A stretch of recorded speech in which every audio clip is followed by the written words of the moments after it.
It's the Fellowship of the Geek Show, a weekly podcast about comics, the comic book industry, and other geek pop culture. Music courtesy of Manny the Martyr. And now, on with the show!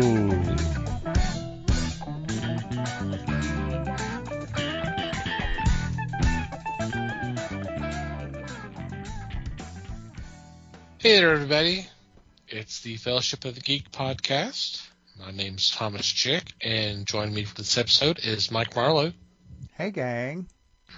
Les Webster. Hello, all. And Liz Newman. Hello, everybody. Hi, Dr. Nick.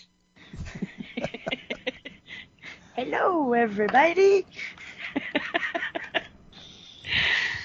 How are you guys doing? Delightful. Great. Delicious. Decapitated. Deconstruction, yes. All right. This is a great start to the episode. Hope everybody out there is doing all right. So what's been going on in your corner of the galaxy as he ducks for cover? Actually, I hate to say this because this is usually when I start running off and start babbling to fill in empty space. Oh, we'll stop you. Don't worry. I don't have a whole lot to talk about this week. 1 hour later. Good. Next. Right. No. Yep. Dun, dun, dun. Okay, Mike. How about you? Nah, let her dig the hole a little deeper than this. Jeez. I'm still getting back to normal and, you know, What's that? all that good stuff. But I've caught up on a show with Phil. I've mentioned before, I hate watching shows with him because I start getting into it and then he stops watching it and I've got to wait months for him to watch it. But actually this time it was the other way around. He started watching a show called Yellowstone, and I know most of the names on the show and it's got an awesome cast, but I just never really jumped into it. Well, then he started watching 1883, which was like a prequel to Yellowstone, and that one kind of caught my attention more. And so it was like, okay, maybe I need to finally just sit down Was and Jensen watch in this. Actually, no. What? Main star is actually Kevin Costner, and it's wrote by him and Taylor Sheridan. Taylor Sheridan is like badass cowboy in this too, but I didn't think I would like it because I like westerns and that kind of thing, but I'm not really into this new industrial cowboy thing. You know, that's not my kind of western, and it is kind of like that, but it's not. The Duttons own this big, huge, you know, most of this area in Wyoming, and they've had it in their family for generations, and this kind of shows the struggles of what it means to keep this land. You know, he's up against the state wanting to take the land for condos and ski resorts, and then you have the Indians on the other side who are fighting you because that's their land. You know, that originally was their land, and you know, so it's been a pretty good show. Luke Grimes, is he a country star? Like country singer? You're asking us. Sounds familiar. Right. Yeah, I think I'm putting him as a country singer because he's in this country show, and it does have quite a few country singers as actors in it. Tim McGraw and his wife, what the hell is her name? Yeah, her. Popular country Mrs. star. McGraw. Yeah. Well, no, I don't even think it's McGraw. It's like, God, it's not Shania Twain. It's the other redhead. I can't remember. But anyways, they've been in it.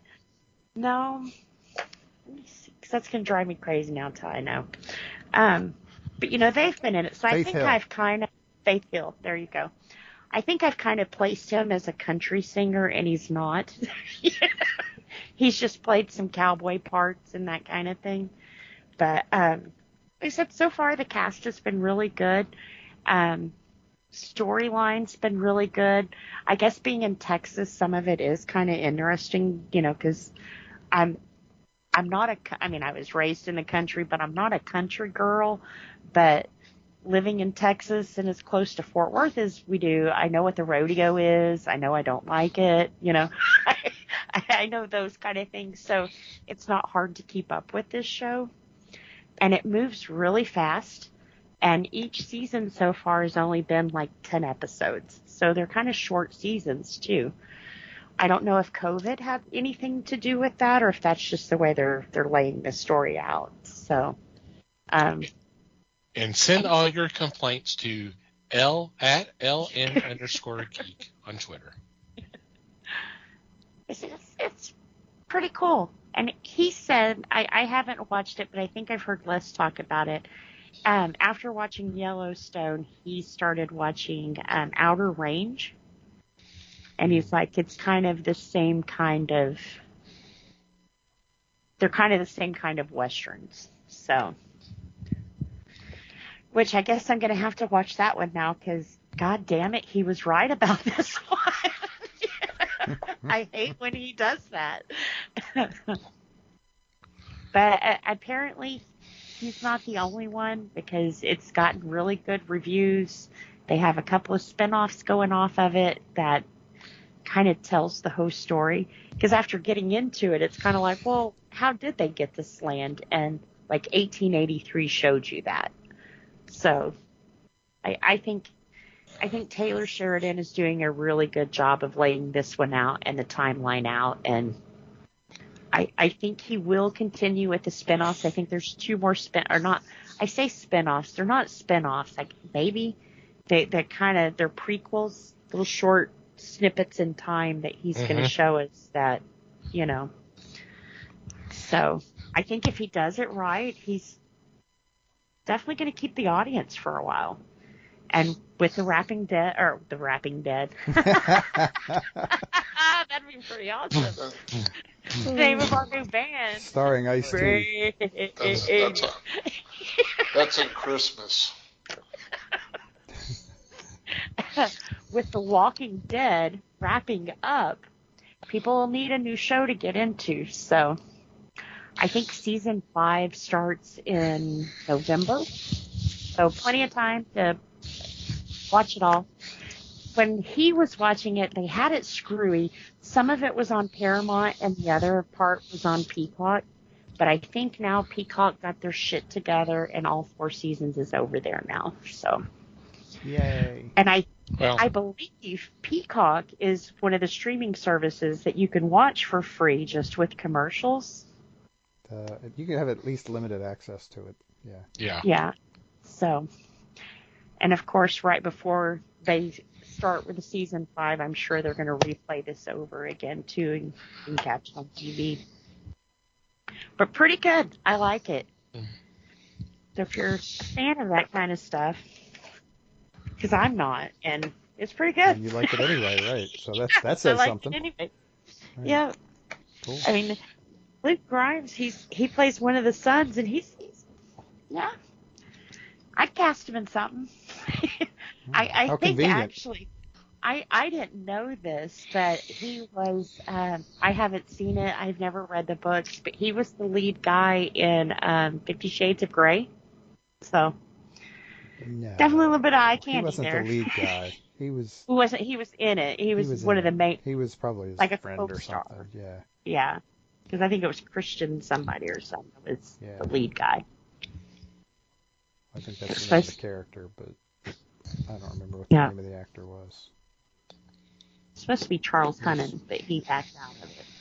It was Dakota 'Cause Johnson at first and some other dude. I don't know. And then he read the script and he was kind of like, oh, no. I didn't know that was this. Right.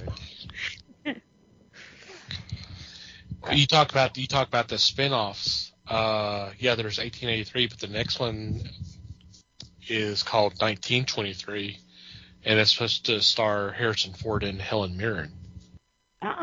Which is an interesting pairing. That's I mean, not that characters from 1883. That I have no idea. I just know that much. I hadn't watched any of those. The only thing I know about it is, Costner's in Yellowstone, Sam Elliott's in 1883, and our friend Lars Ebersol was part of like the makeup or a costume staff for 1883. Yeah. So she was out there doing that. So shout out to her. Also cool. Yeah. It is pretty cool. And then they've also, Ryan Bingham, I think he's a local Texas boy that's a singer, and they got him on the show. Originally, he was just supposed to do the music for him, and he was like, hey, can I be in a fight or something? And so far, he's been on a couple of seasons, so. And it's weird, because when I married my husband, he was like, heavy metal, Aussie, all kind of, just long hair. And now Wait, Phil had hair? Yeah, Phil had hair like to his butt. That was brutal. Phil's bald now. I mean, he shaves it every week. Yeah, his goatee used to be like real long and stuff too. So he was like total metal guy, and now it's like country, and he's singing along with the TV show, and it's like, my God. I'm calling fraud. I don't even know who you are anymore. What is this? Yeah, and I'm pretty good with all kinds of music, but rap and country. So it's kind of like, wow. Yeah, Lars was Set Costner on 1883. So that's cool. Yeah, for all 10 episodes. Sweet. And it was done very well. I mean, like I said, a lot of what caught me on 1883 was how well it was put together. And since these are like short seasons, the story moves incredibly fast. It's there's never anything left open. I mean, of course you get the normal next episode kind of thing, but when 1883 ended, you knew exactly what happened, and there was no what ifs. Yeah, it was 1884. Maybe having Yellowstone as the sequel to that kind of helps with that, but. Nice one, Mikey. She missed it. Yeah, I know. I did. That's okay. That's okay. I'm sure everybody else did. You'll just say, yeah. I'm subtle that way. You just have to listen to the episode to hear what I say. Or I just add to replay. I'll be the replay crew. Mm-hmm. Oh, you want to take a turn at that? Go for it. I'll send you the file. Y'all wouldn't want me to edit. I wouldn't wish it on anybody, honestly. But, it's all good. I have a system. It's fine. There are better editing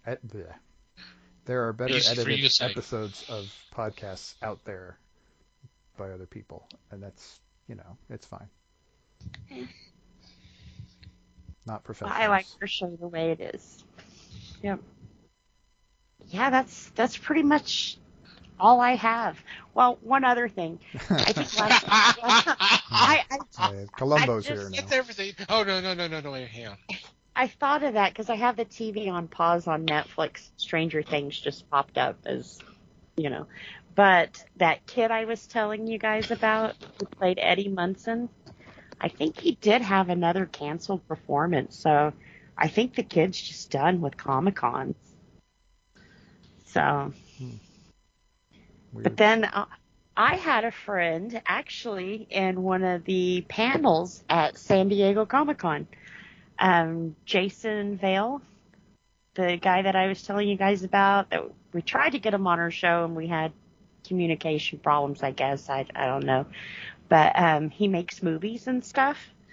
And he revealed his movie this weekend at Comic-Con. So it was like, wow, dude. What an amazing place to get your film shown at, Mm-hmm. So, yeah, if he's listening, congrats. And thought that was pretty cool. Yep. So I'm now one of those, I know someone who knows someone.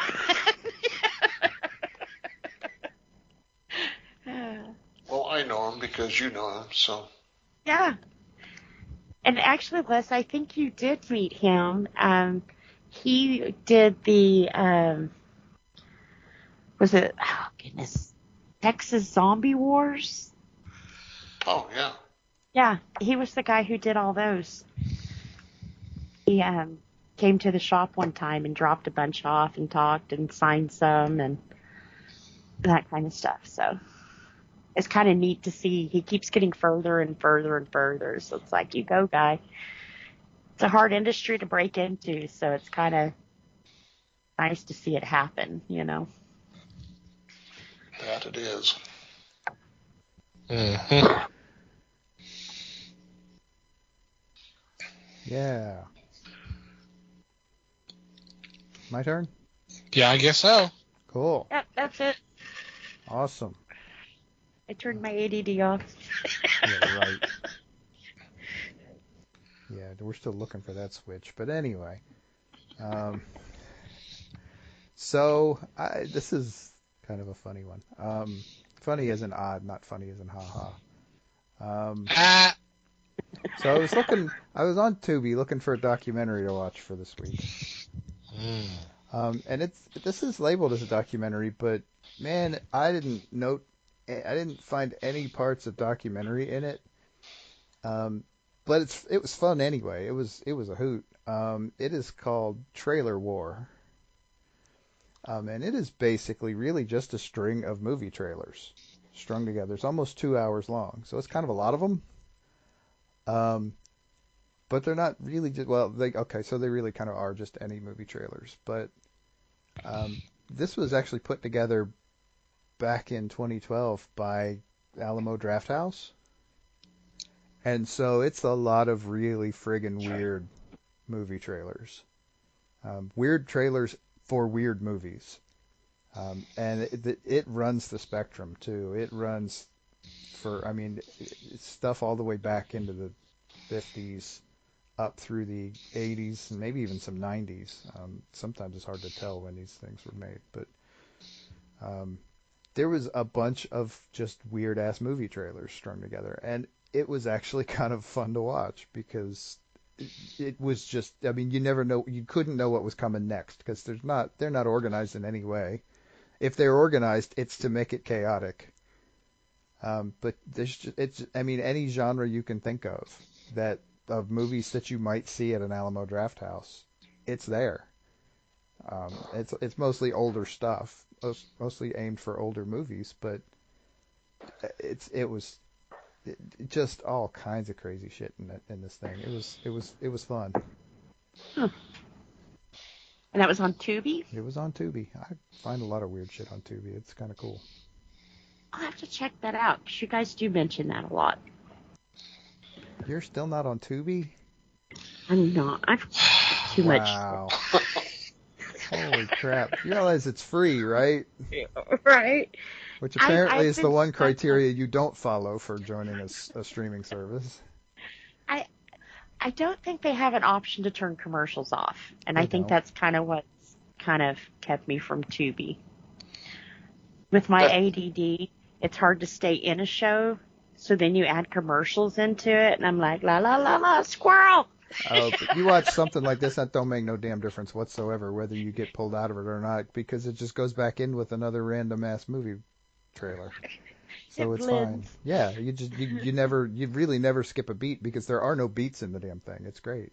I mean, that's not everything on Tubi. That's just this, but still, it's fun. I think Peacock for me has been getting most of my views for the past couple of months now, which is weird. It'll change soon. It will. Something else will come out. Right. HBO's talking about Harley and all kinds of stuff, so it'll change back. There you go. That's all I got. Okay. Les? I really hate to follow that.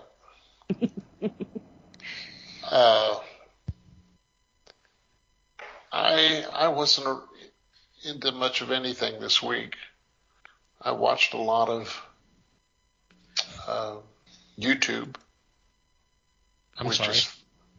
Well, it's kind of fun to watch YouTube because when you're streaming it, it covers a lot of different, a lot of stuff, a lot of different things. It's easy to fall down the rabbit hole clicking on that stuff, too. You can, but I've been able to maintain my sanity, too. and at times, that is a plus. That is, yep. Good job. Sanity is never a plus.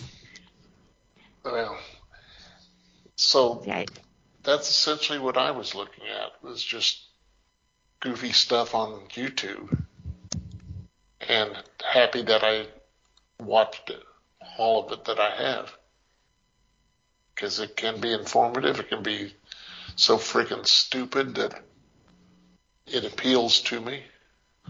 So, I'm in. I say Peacock. I watch a lot of YouTube, too.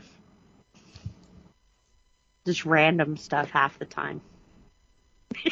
No. Yeah. I have one guy I watch that makes tables. I will never make a table in my life, ever. And I watch this guy. But it's there in case you need it. Right?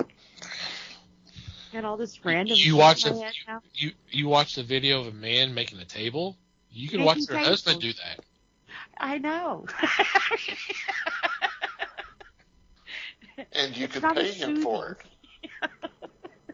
You could honestly take your phone out there and shoot a video of him doing it and put that on YouTube.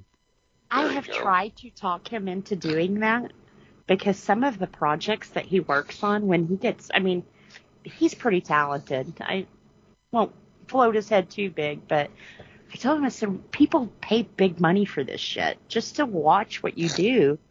You have people like me. I think what's soothing to me is I don't know, it's like watching the wood disappear, or I don't know. You know, it's I don't know. I said, but wait, it was there a second ago, now it's gone. Oh my God.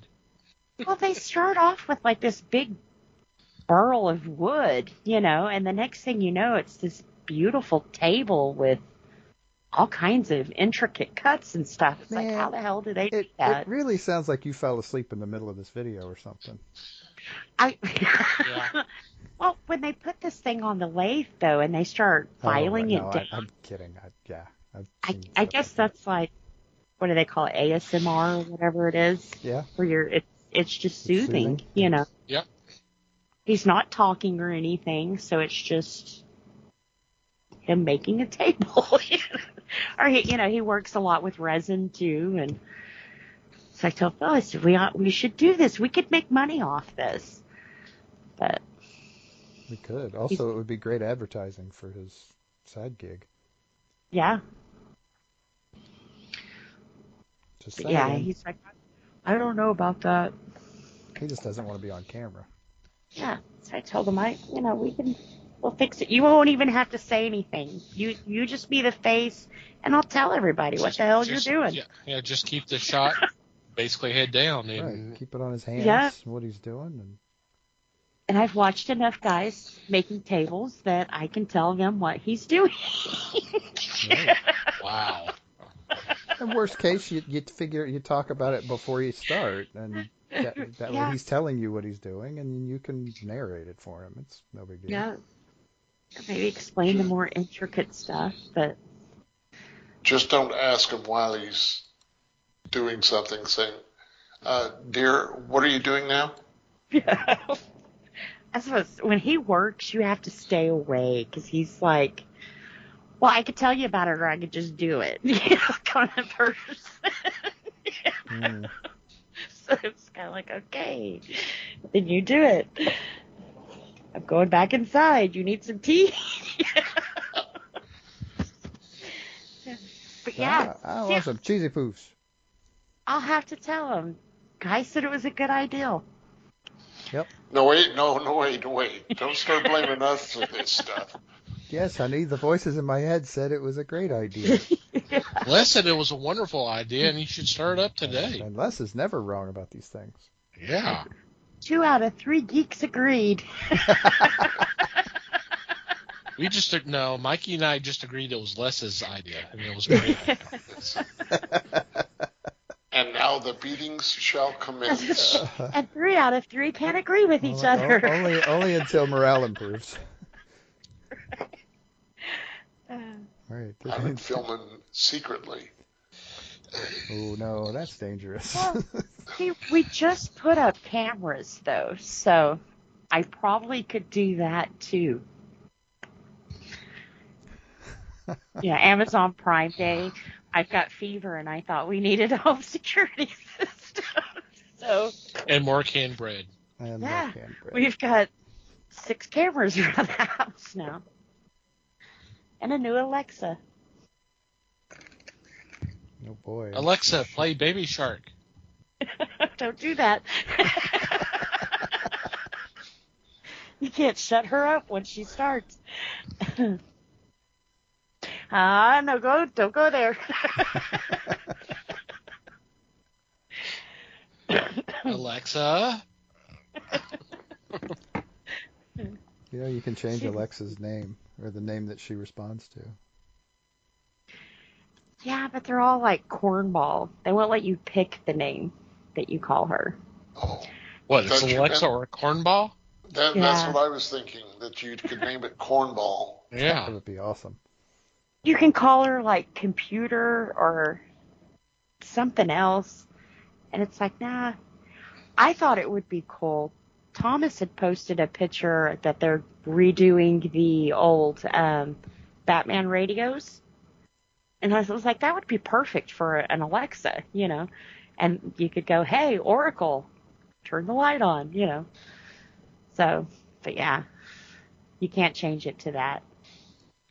Yeah, because I remember responding saying, yeah, Oracle might have a problem with the company products. But you could name it Friday. He's the guy on Shark Tank. He ain't too nice. You could name it Friday. Friday'd be cool. You could name it today if you want. Huh? You could name it today if you want. You don't have to wait till Friday. Okay, you're fired, Les. Who's on first? Here I'm dealt the pit, and then I'm fired. How things have changed. Be careful now. He's going to storm back to his trailer any minute now. His mega trailer? Yeah. Mm-hmm. Yep. Yeah. A few quirks to work out. Mm-hmm. Whose turn was it again? Back to Thomas. Cool. Oh, I guess it's my turn? Yeah. Okay. I actually spent my time doing constructive things. I've started working on October's movies. Woohoo! Doing research for our horror month that's coming up. Actually watched 2 films. Cool. So, getting a head start. I should probably start thinking about that too. Mm-hmm. It's almost August. Yep. Yeah, I've got all the links over there on Discord. So. Speaking of Discord, we have a Discord. We do? We do? And you're more than welcome to come join us. It's been up for a couple of years.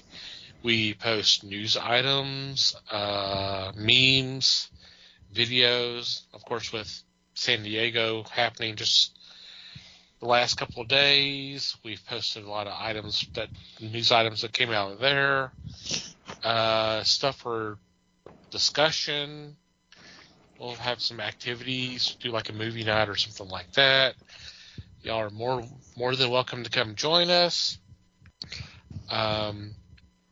Sign up is free, and the apps are all available on all the app stores. Those are free to download.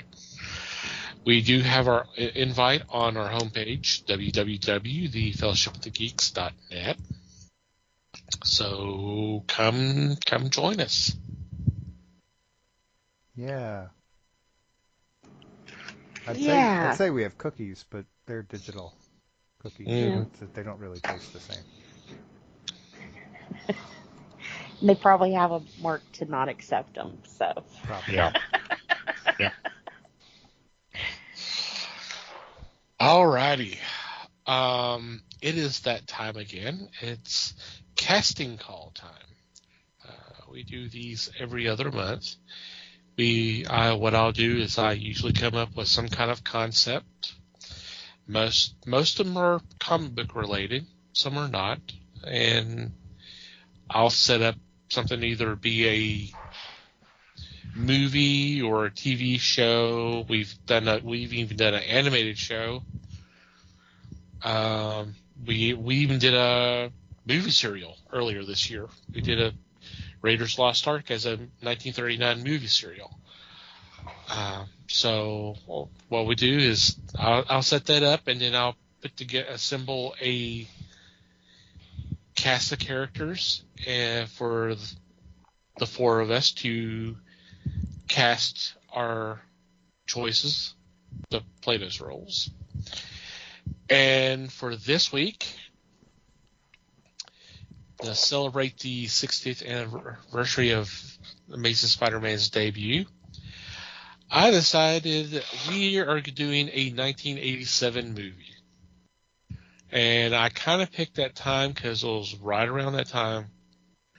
It may have been a little bit later that James Cameron was gonna do a Spider-Man film. It may have been a little bit later, but is that the one that turned into the Abyss? I don't know. So you don't get a lot of podcasts giving out Abyss jokes like that. Come on.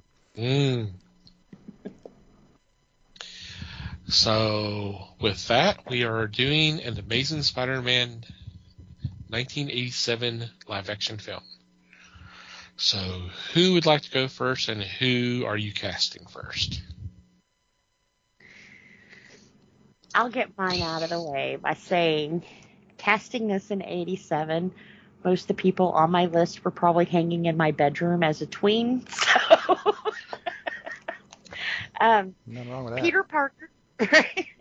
Peter Parker, I wanted a younger actor who had a little bit of an acting ability, but still kind of fresh, like Spider-Man's supposed to be. So I thought, you know who would be perfect in 87 for this? Johnny Depp.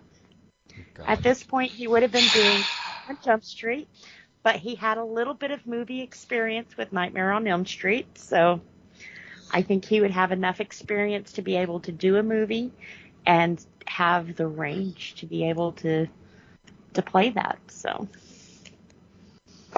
that's who my guy is.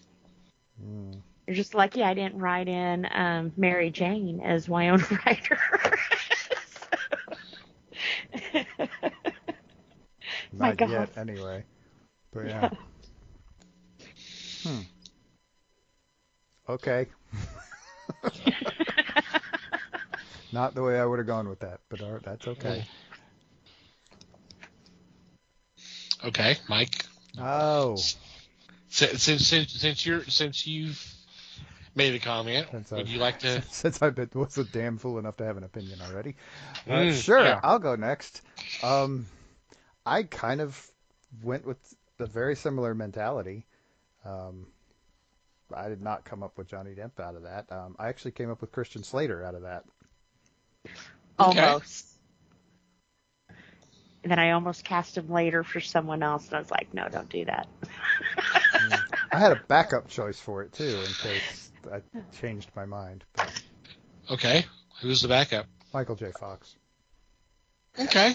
Yeah, I definitely... He would have been a good one, too. Yeah. Mm-hmm.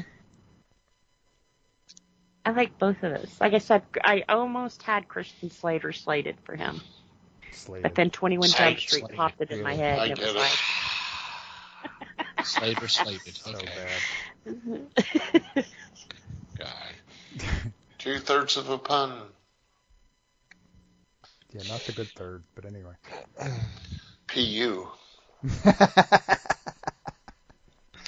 Okay, Les, who's your choice? Oh, because I had an opinion.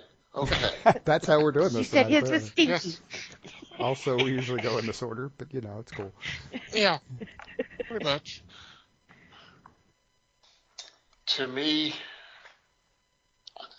I would have picked Will Wheaton because he would have been around 15 at the time. Yeah. Mm-hmm. But I decided to go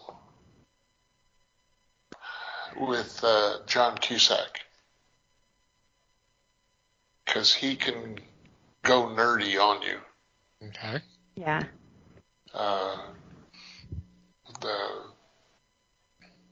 What was 16 Candles? That he played a nerd. Mm-hmm. So, I mean, he could do that with no problem. I might have gone with Say Anything on that one too. Yeah. True. Not quite as nerdy, but that same kind of personable guy.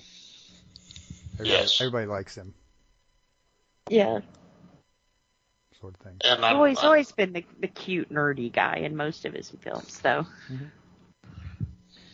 Oh yeah, his movie about being in the room, was it 12? I'm sorry, I don't remember the name of the movie. But he's done drama, a lot of good drama too. Yeah. Okay. Absolutely. Yeah, I like that choice I like too. that. Yep, Mm-hmm. that would work well.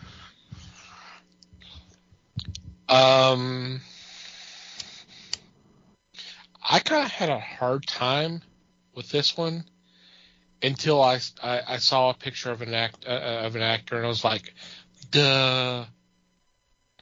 I think it would have been interesting because he's not really known for a lot of action films, but 2 years later he would be in an opening sequence of a very popular action film. I went with River Phoenix. Yeah. Cool. Johnny Depp's friend. He would have been Wheaton's age. So, yeah, I He was can see Not that. a year Yeah, too he was older. about 16, 17, Yeah, somewhere around there. Still in his teens. Yeah. Mm-hmm. I like that one. Now that kid had range. Yeah. Right. That was such a tragedy to lose him. I think even today he'd still be a top paid actor. Oh, by far. Oh, yeah. Yep. But he's the one who pushed Joaquin to get into acting. And he was like, man, that's what saved our lives, which was sad because that's kind of what ended his. Yeah. I like that. I forgot about him. That's sad. I forgot about River Phoenix. But I was like you, Thomas. I had a tough time deciding for this role. To me, it was not an easy choice. Yeah. Yeah. Yeah, see, that's funny because for me, these all just kind of rolled out at once. Oh, wow. I knocked this out in half an hour for some reason. Apparently somewhere this hit a sweet spot. I don't know why. Which is funny because it's 80s. Right. That's what I say. It's your love of the 80s, Apparently I was trying to make something good out of the 80s. I don't know. We'll see how good it is. We're not done yet. You'd be the first. Trying to salvage my childhood, All right, Liz. Who's next? All right. Aunt May. I didn't know who to cast in this one, to be honest. in the comic books, she's an older lady. In the movies, they've kind of portrayed her as anything in between a younger to middle aged. So they've done Benjamin Button on her. Yeah. So I decided I was going to pick the lady who never aged, and I went with Betty White. Oh man. Okay, that would That's good. I didn't think. Oh man. I feel bad not thinking of that. Yeah. Yeah, I like that a lot. Yeah, I didn't think about her either. Okay, Mikey. All right. I can't top that, but yeah, that's okay. I'm not entirely sure why I thought of this one. But like I said, they were all just sort of rolling out. And because this person is honestly, to your comment, Liz, probably way younger than she should be for this role. But honestly, you could fix that a little. You could make her look a little. She's an actress. She could pull off. You can age them. Yeah, you could easily age her. I picked Patty Duke. Okay. I mean, she's only like 40 at the time, but dress her up. She looks 55. It's not a problem. Yeah. I think you could do that. Good choice. Yeah. Mm-hmm. All right, Les. I had thought about Betty White too, but I went with somebody I could put makeup on, and she is an accomplished actress. Gina Davis. Okay. Yeah. Just because she has a range. If my wife heard me say all this, she'd scream. She's not fond of the lady. But maybe it's your obsession with the lady she's not fond of. Yeah. No, we don't got that. But she too is an actress that has been nominated for an Academy Award. So yeah, no doubt. Yeah. Yeah. Yeah, that's an interesting choice. Absolutely. Yeah. That is. I definitely went older. A name that y'all may... I'll say the name, y'all go, okay. But if I tell you what you know her best from, y'all go, oh, okay, sure. I went with Elizabeth Kerr. Okay. You know her, Les? I know of her. Mm-hmm. She played Grandma on Mork and Mindy. I know her from that. Yeah.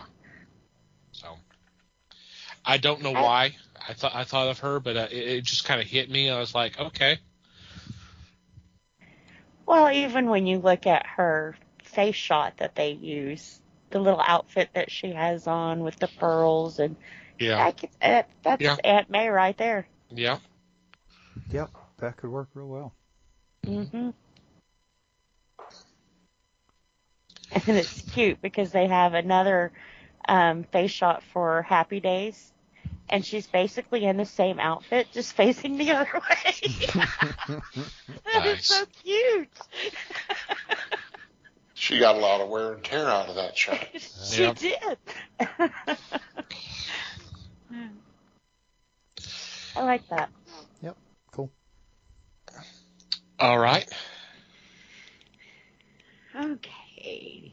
J. Jonah Jameson. With this one, I went with an older gentleman who's usually seen as a younger guy, which I think Jameson kind of is. I think he's so mean and ornery that keeps him young. And when I think mean and ornery, my mind automatically went to George Peppard, particularly the Hannibal character. Okay. Oh, yeah. That tough ass, Yeah. get it done. Oh, this yeah. is the plan, you know. Oh, yeah. Definitely. Okay. Yeah, that's an interesting choice. I like that. I like that. Mm-hmm. Okay, Mikey. All right. So, this one was fairly easy for me too. Well, I say that. I looked at it for a minute and I was like, how are we going to top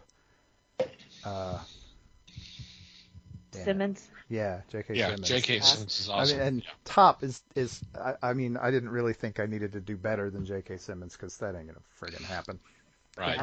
But I wanted to go with someone with that, so basically someone who was physically imposing and could get loud. So in that time frame, in the late '80s, I decided to go with Joe Don Baker. Okay. Mitchell. Mm-hmm. Yeah, I like that choice. I like that choice. Yeah. I do too. Okay. He's another one that has that face. You know you've seen it, but you necessarily don't always know his name, you know? Does that make sense? Mm-hmm. He's like in everything, but you don't know who he is, kind of thing. Mm-hmm. And you don't have to worry about range with him either, because if nothing else, well, I mean, all of his earlier work aside, later on, in this time frame, he has played both a Bond villain and a Bond ally. Yep. In different movies. So there you go. And he's played serious. He's played funny. He's Family Guy. You know. He's been on MST3K. Mm-hmm. Twice, at least. Yeah. At least twice. Yep. I watched some of that this weekend. Some of those movies, you get halfway through and you're like, why am I still watching this? Yeah. Kind of. What was it? Satan's Touch was the first one that got me sunk into it. And it was like, oh, dear God, just kill her. Get in your car and drive. Unfortunately, there are some of those films that even the wisecracks just cannot help. Yeah. Right, there are. Well, that was for sure the only reason I stayed and watched that, for sure. Was it for the movie? Yeah. The jokes just can't save some of those films. Yeah. And that's definitely one of them. I've tried to watch that on several occasions. I just like, nope. Yeah. It's weird. And you know, I know you want a movie that builds up, but it's like, here's what happened, bam, now the movie's over. So it's kind of like, wait, what? So she was a witch? It can't be all build up and no delivery. I mean, that's just not how that's supposed to work. You know, we should have seen some of that coming. I thought the old lady was the witch, you know, which I guess she was. I don't know. Which you guess she was? What?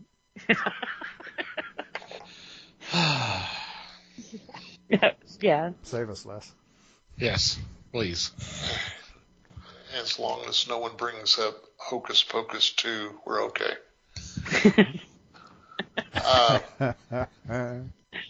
Coming to a theater near you. Soon to be on season 14 of Mystery Science Theater 3000. Could be. Oh.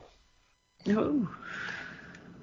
I'd tune into that for $1.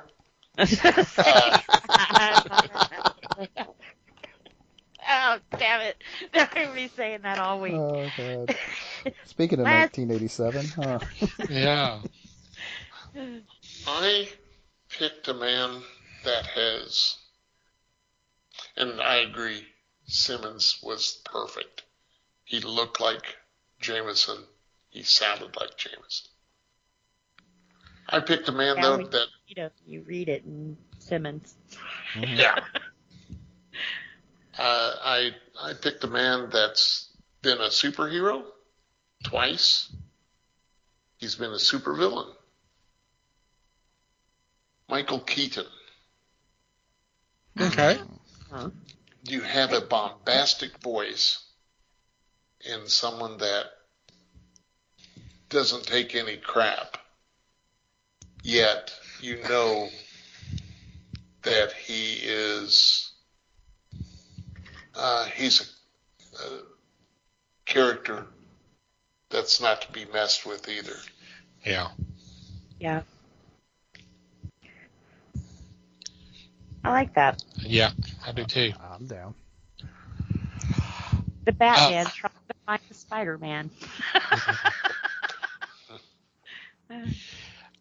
I kind of went a different route. I didn't really think so much about the hardness of the character. I was thinking more of the more animated, screaming, kind of jumping, that kind of thing, just kind of that kind of energy and all that. But I could see him not much just be a general pain in the ass. And I think he would ate it up. Mel Brooks. Yeah. Oh, wow. Yeah. That's not where I thought you were going with that at all. He definitely would have brought something different to the role for sure. Yeah, I don't know why I went that way, but I did. I was like, that would be fun. That would be fun. That would be. Especially if he turned to his assistant and said, "Hello, boys. I missed you last night."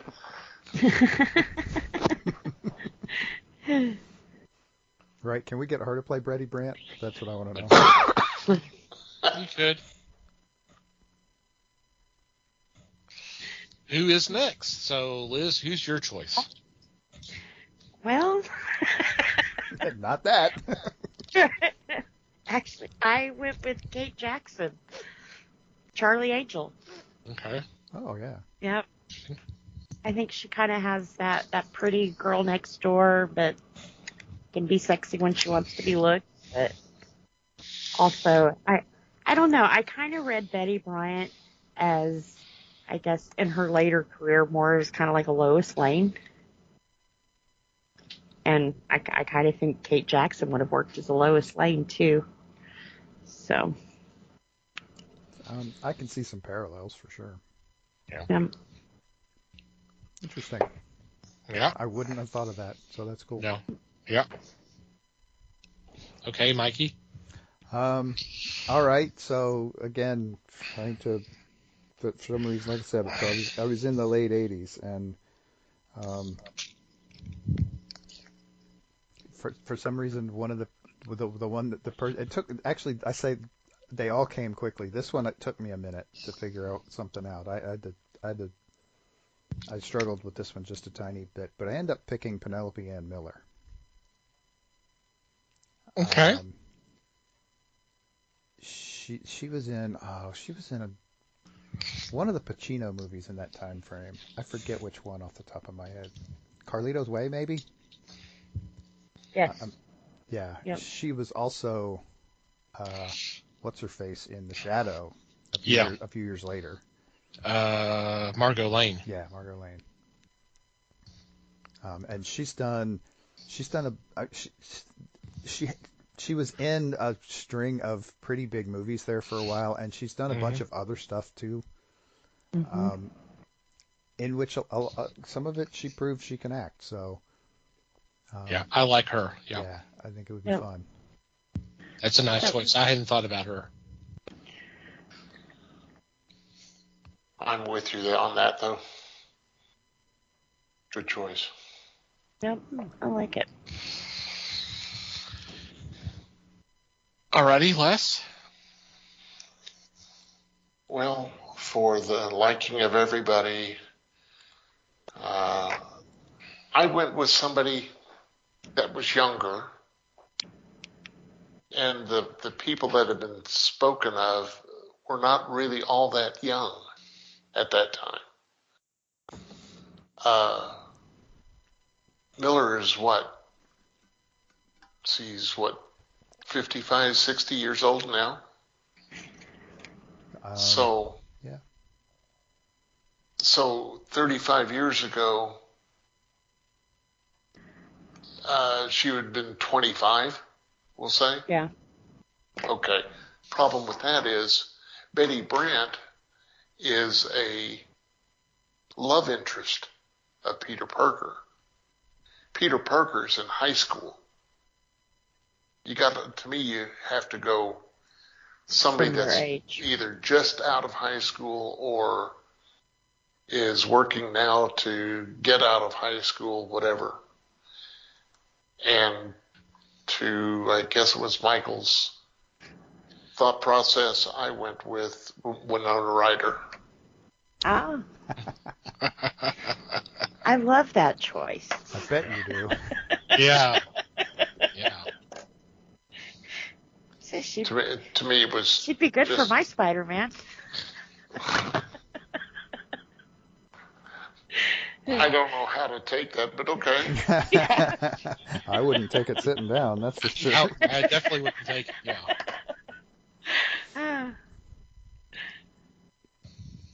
I like that. Of course you do. Yeah. But yeah, it is a good choice. I mean, I had thought about her for MJ, but I didn't click it. So, good choice. Thanks. First of all, were you surprised that I did not put MJ or Gwen Stacy on the list? I was surprised Gwen Stacy wasn't included. I wanted to go something different because we've had Gwen Stacy, we've had MJ. Let's do Betty Brant. Yeah. Okay. That's kind of what I expected. That's what I figured. Yeah. I was thinking along the same lines as you, Les. Yeah, they were kind of an on again, off again. It's like, are they going to actually start having a relationship other than both of them being employees of the Bugle, that kind of stuff. So I did go with someone right around a little bit older, but not too bad for not too much older than my Peter Parker. I went with Mia Sara. Okay. Nice. Yeah, it'd be nice to see what she would think of what Peter would end up doing after graduation. Probably going to be a fry cook on Venus or something, you know. Mm-hmm. Like that. As do I. Mm-hmm. Good thought process. Mm-hmm. All right. All right. The next one we have is Dr. Octopus. I went with somebody who's actually currently in the Marvel Universe for them, and I think that he would have brought the wit, the smarts, and the strength to this character. Mm-hmm. Definitely played a psycho in Full Metal Jacket, and I went with Vincent D'Onofrio. Okay. Oh, That's an interesting choice. Yeah. That's going full heavy there. Yep. That character kind of is, you know, more in himself kind of thing, you know. True. Mm-hmm. And I loved Vincent in Full Metal Jacket. He's crazy, but... Oh, Vincent's great in anything. Mm-hmm. I think that's where my love for him came, though, when I first saw that. Just, you know, surprise, surprise, I liked the psycho. Yeah, don't anybody tell Phil. The character, just the change that he made in the movie from it was almost from one character to another was at my young age it was amazing. You know, it's like wow, full circle. You know, The whole spectrum. yeah. And pretty much everything he's in, that's the way it is. It's all, you can tell he's giving it his all.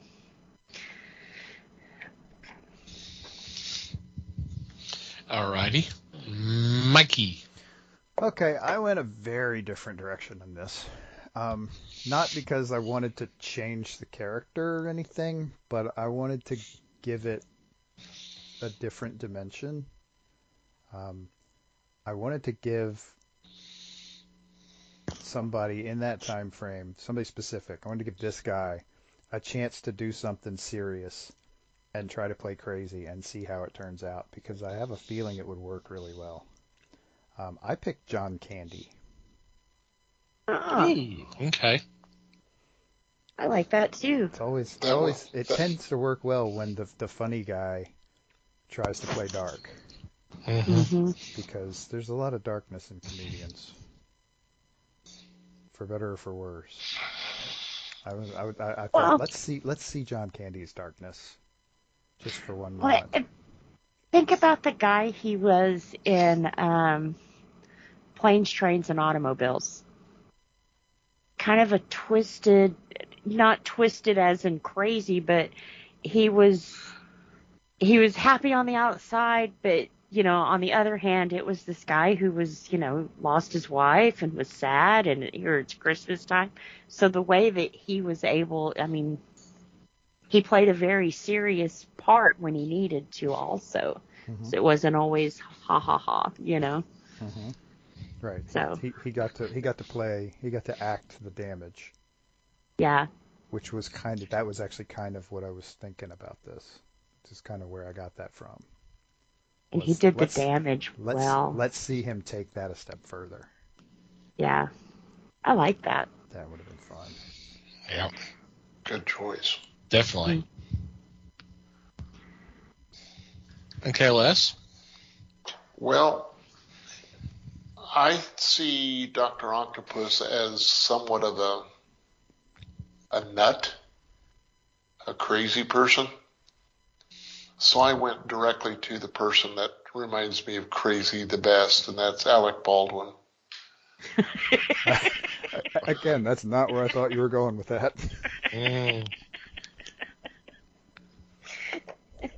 To me, that's almost the poster boy of crazy. Oh yeah, what was the name of that movie? Oh, for sure. What was the name? Oh God, what was the name of that? I have to look it up now. Oh, because of a movie? Oh, wait. Yeah. Censored it. Censored. Well, again, it sometimes the dark places, Yeah. Right. What was the name? It was a movie with him and Bill Pullman, and it would have been late 80s, early 90s. He does a good angry. That's because he's always angry. Yeah, always. That's a different movie. Malice. That was Malice. the name of the movie. Yeah. 93. Yeah, he plays the doctor in that, and he's fucking nuts. That's the one where he has the God complex, right? Yeah, that's the one. The one. That was good. Yeah, that was a good movie. And that's why smart and crazy are very dangerous, man. You don't know what you're in store for when you mix brains with insanity. Right. It can get very true. It can get bad fast, for sure. Quick, yeah. In ways you never thought of. Mm-hmm. For me, this was the easiest to pick. And in a way, I felt like it was low dangling fruit because he's played bad guys before, and I could see him just eating this up, playing Octavius. Larry Drake. Okay. Oh yeah. That could be good because that guy's good. Yeah. No doubt about it. Yeah. He was astounding on L.A. Law. Mm-hmm. He's played a few bad guys too. Yep. Yes. He has. very good bad guys. Mm-hmm. Sometimes in very bad movies, but that's beside the point. Yeah. Yeah. Well, yeah. That's okay. They've all done that. Yeah. Mm-hmm. Name an actor that hadn't. Right. Yeah. Anybody who had to play in any kind of movies in the 80s are going to have a few of those. Oh, yeah. Just a few. Absolutely. Okay. Next, Liz. Oh, I'm sorry. I was like, yeah, damn, that was good. This was the one that I had the hardest time with because honestly, other than knowing he was the first villain that Spider-Man came across, I didn't know much about him until our last show, and you guys told me what I knew about him. So looking him up, he's kind of a faceless guy, but he's got a body. Well, he's built, he's got muscle, and I don't know why, but my mind went straight to Bull, and so I went with Richard Mall. Okay. Oh. That That would be interesting. Yeah, that could be fun. Yeah. Because he's played bad guys in bad movies too. So. Oh. Yep, he has. Yep. I don't know that he's played a good bad guy. I know he's played bad guys in bad movies, but I don't recall one that was really good. Personal bad opinion. movies. Yeah, I'm not thinking of one that's like the main villain necessarily. So he's not done any bad guy roles that necessarily had a lot of depth, but Yeah, and he's usually a side goon. this would give him a chance to do that. Uh-huh. Yeah. Could be fun. Could be. And people would come watch him because this is right during the Night Court time too. Yep. Yep. This is definitely not his role on Night Court, but Mm-mm. it would be interesting. Totally opposite. Alrighty, Mikey. Okay, so yeah, I kind of had a similar thought to what you had, Liz, which was that you could. My initial thought was to just come up with a list of people to play different bad guys that this guy is doing because he's chameleon. He looks Right. like something different every time. But then I kind of was reading through and saying, okay, but there needs to be somebody behind the mask. There needs to be somebody else in there that can act and can be different roles and can still be the sinister bastard that he needs to be. And I couldn't think of anybody better than James Spader to do that. Oh yeah, Okay. I like that. I forgot about him too. Rewind even film. Even when he wasn't the quote bad guy, he was the bad guy. Right. Even in John Hughes movies where there's just people. Yeah. He's still the not nice one. No. Yeah.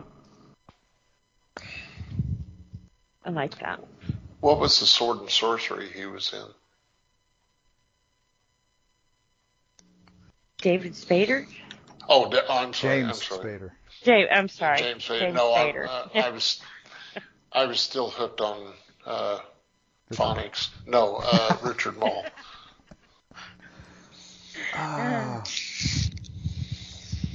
That makes more sense to me because I'm sitting there thinking James Spader was in a. I don't remember. I think I know what you're talking about. I don't remember the name of it. You said Richard Mall? Yeah. Yes. In what? Oh, that's what we're That's trying what to we're figure trying out. to remember here. Oh. That's what I'm saying. Was it an alien movie or a horror movie or? No, it was a sword and sorcery type movie. Fantasy. I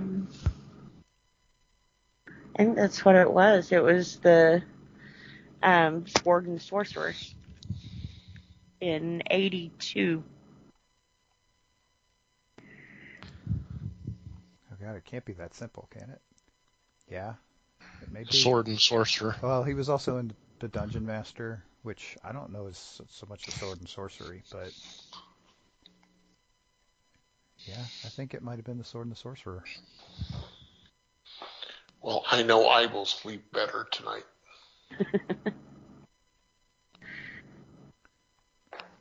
Well, I'm glad one of us will. Yeah, he was like the demon guy in that, wasn't he? Yeah, I think so. I'm gonna have to look that one up. It's been a few years. 2 or 5. 1,000. For me, I'm not sure. I'm not sure how the name came to my mind, but once it popped there, I couldn't move away from it. He would have fun playing the role. I know. I figured for the most part, we would see him with one particular face, but there would also be, the faceless persona, and then like you said, have other actors kind of pop in playing him as being under disguise and all that. So for me, my choice is Bruce Campbell. Yeah. Like I said, I like that. Once it popped into my head, I just could not go, okay, let me get someone other than him. But hey, I like Bruce. What can I say? Yeah. I like the choice. I do too. I like that. Yep. For me, it was. I skipped you. I'm sorry, Les. That's okay. That's okay. I chose a man that had already played a role like this. Okay. And he had done it successfully with Larry Drake by chance.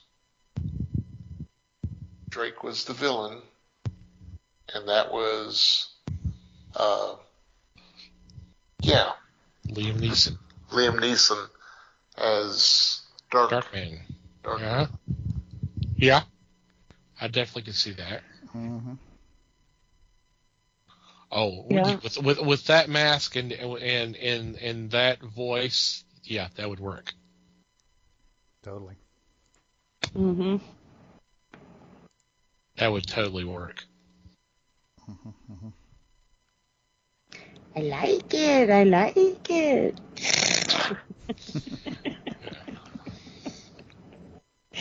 Holy moly.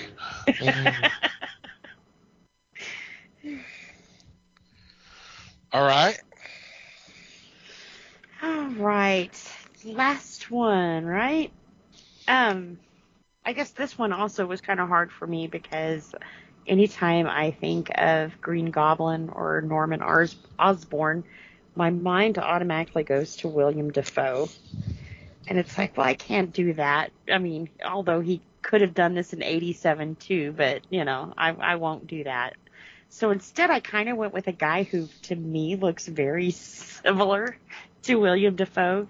I think they could be brothers.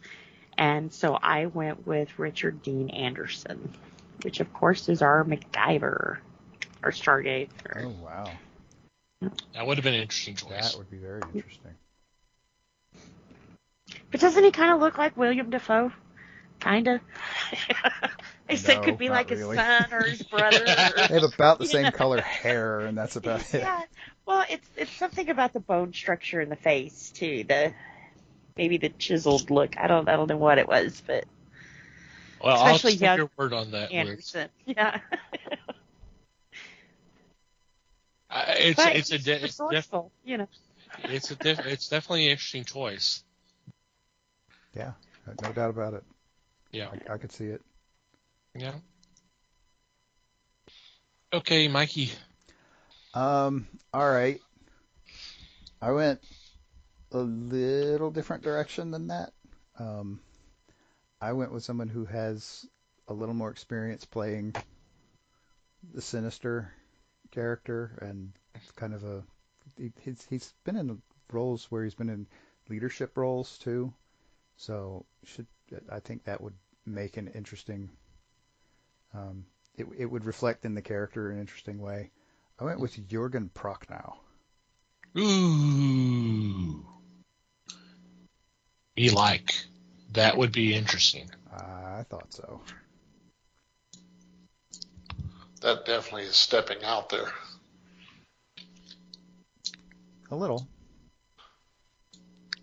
I won't argue with that. I definitely like it, though. Yeah, it's viable. Very. Yep. And do you know his favorite color is blue?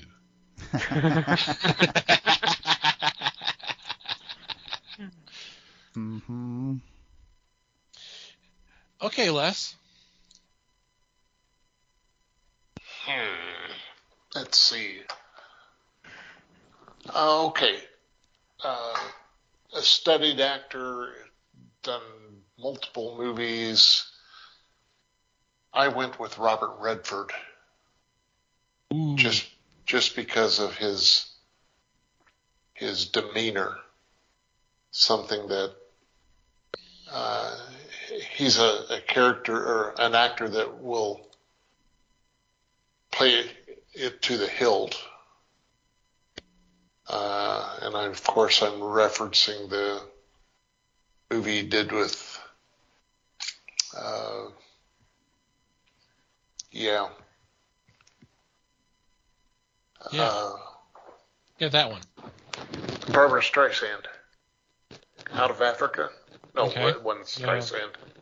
But That was Out of Meryl Africa. Streep. Is that Meryl Streep? Yeah, but Out of Africa showed you what, I'm sorry, but what a lame actor he could be. Because that was so poorly scripted. Guy buys a plane, he's going to die, you know that, and first 10 minutes of it. The minute he buys it, you go, okay, he's dead. My wife is going, oh no, he'll get through it.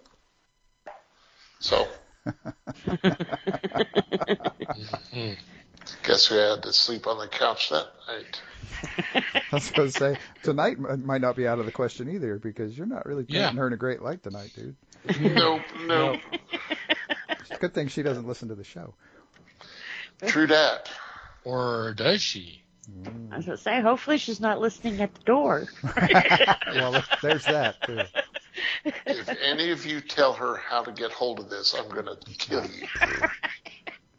If I do that, you'll do it to my wife, too, and I ain't going there. But yeah, I absolutely, that dude could do almost anything, but also doesn't hurt that he looks pretty good in a business suit, so. Mm-hmm.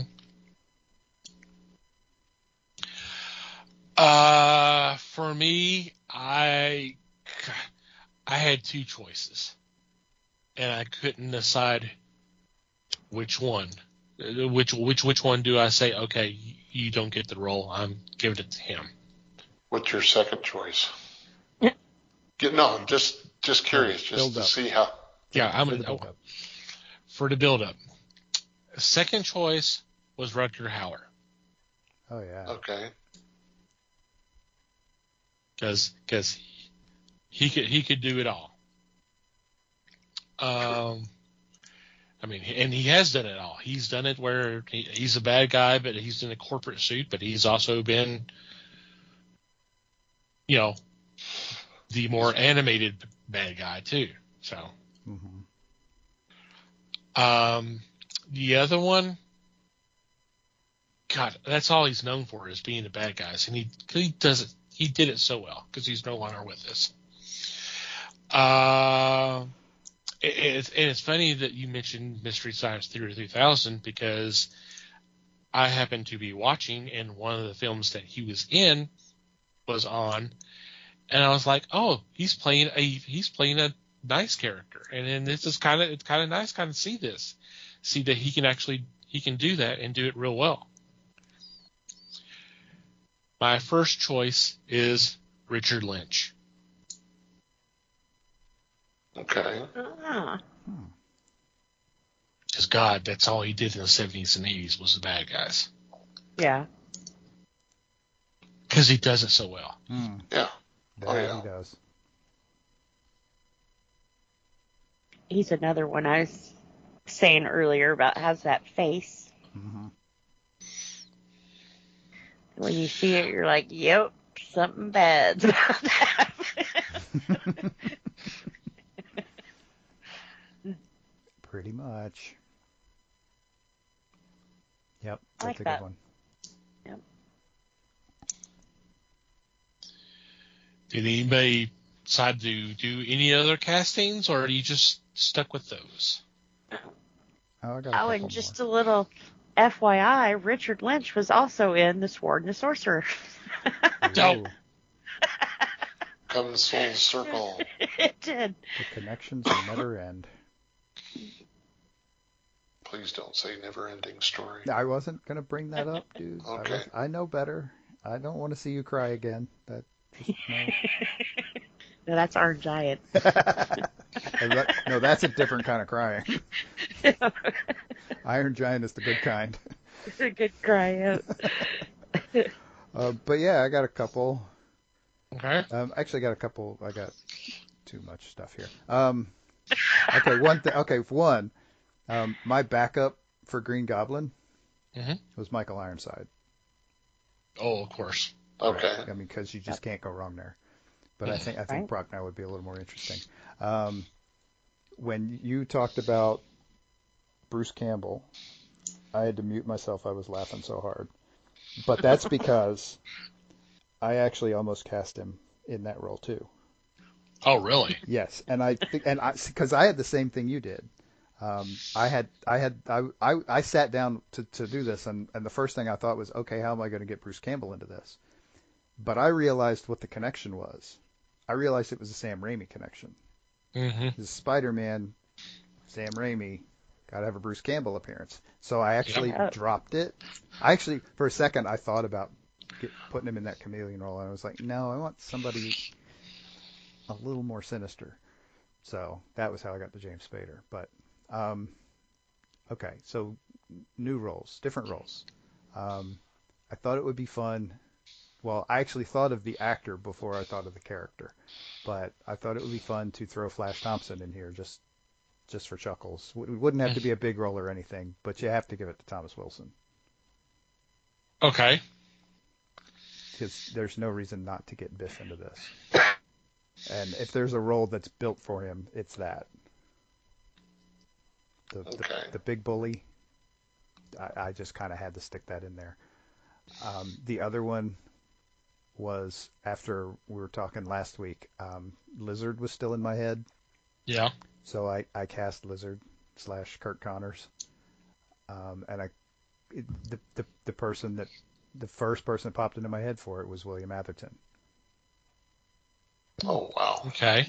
Because as many, I don't want to say shitty roles, because they actually kind of weren't shitty roles, but boy, did they get him typecast really hard that he did in that time frame.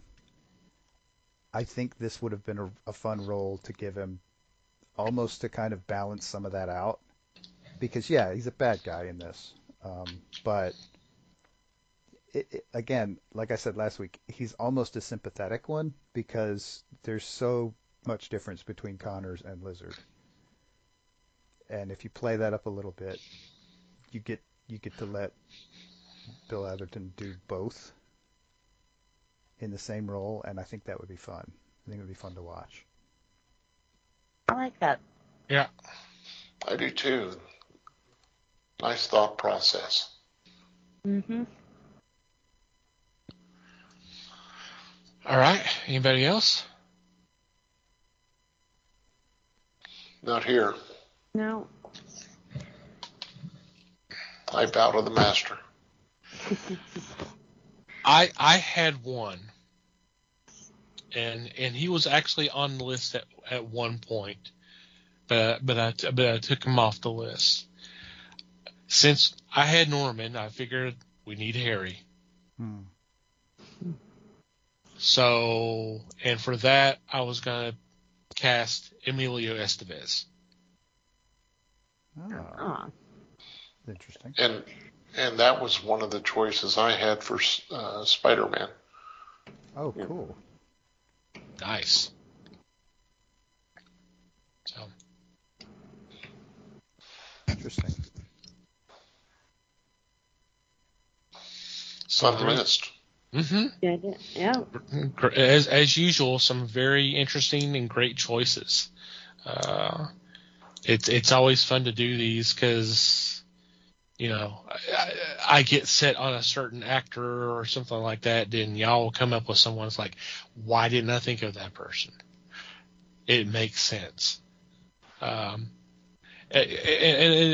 I know a lot of it depends on how we look at the character and how we think the character may be handled. That I think that at least for me it kind of plays into it.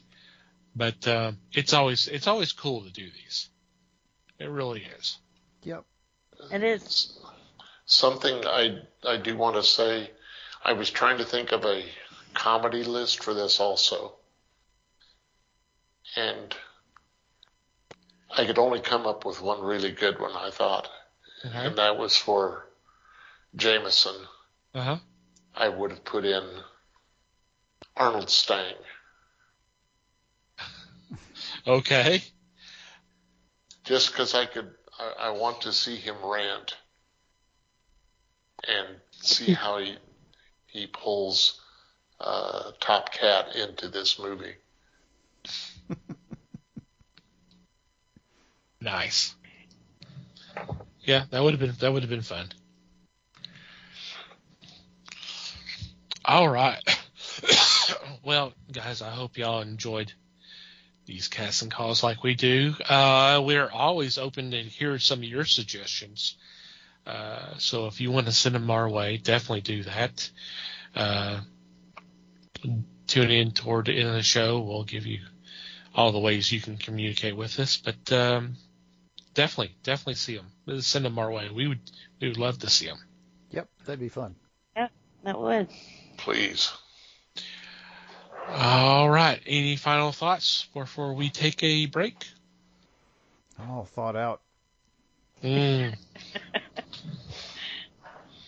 That's what you thought. Yeah. Okay. We are going to take a quick break, and when we come back, it'll be geek news for you.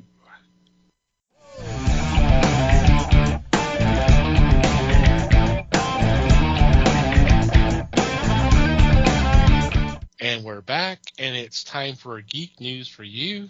This is our segment where we bring a couple of news items to the table for discussion. And for this week, it's Liz and myself. Liz, what's your news item? Well, this is kind of a update, I guess, to our Cartoon Network podcast we did a few weeks ago. Of course, San Diego Comic-Con is wrapping up. It was the 21st through the 24th. And my opinion, to avoid a lot of the controversy that's going on with DC right now, they decided let's focus on the good. And it sounds like a lot of the good that they released, along with some amazing trailers, they've got a lot of kid stuff slated. Some of it looks really cute. Some of it's kind of meh. But I think in the podcast I had mentioned a few of the ideals that they had talked about but hasn't actually been done. So this past weekend they actually announced the projects that are coming out and that that's done deal, gonna hit the shelf. First up, they released Bat Wheels, which once again, I may know too much about this because, like I said, I've watched kids all of my life, so it seems like I've always, at some point in my life, have watched preschool TV. But this is pretty neat because it is for preschool kids, so it's the age groups of, I guess, however young you let your kid watch TV to probably the age of 5. Nickelodeon kind of has something similar. It's monster trucks, but the premise is basically there's a problem, and they kind of walk the viewer through how to take care of the problem. And this will actually be the cars, the Batmobile, the Robinmobile, the Jokermobile. So they're kind of like talking cars, if you will. So the center's not on Batman. The center is actually on his car. So I thought that was kind of neat. That one will hit Cartoon Network and HBO Max. Along with some of the stuff they've got released to HBO Max, they're doing a Bugs Bunny Builders, a Tiny Toons Looniversity, and they say a new season of the Looney Tune cartoons, and also a new highly anticipated series, Gremlins: The Secrets of Mogwai. So they said a lot of new stuff. I'm kind of excited about this because it's not just cartoons that they're releasing. This is more of the preschool, which is something I've not seen DC really tap into, is that younger age group. I think they found out with the DC, what is the name of it? I can sing the song, but I don't want to sing the song to get the title. But it's the Supergirls. They're looks like college age kids, or maybe high school. I'm not for sure. I don't think they just specify. But that kind of hit the younger crowd, and it was a big hit. But they only released it on YouTube. You couldn't watch it on TV. You had to go to YouTube to watch it. Cartoon Network picked it up, started putting it over on their channel, and now it's a regular 30-minute show over there. So I think they saw the success of that and was kind of like, what else can we do? They've also are expanding their Sesame Street line. I told you guys about the Mecha Builders that they were doing.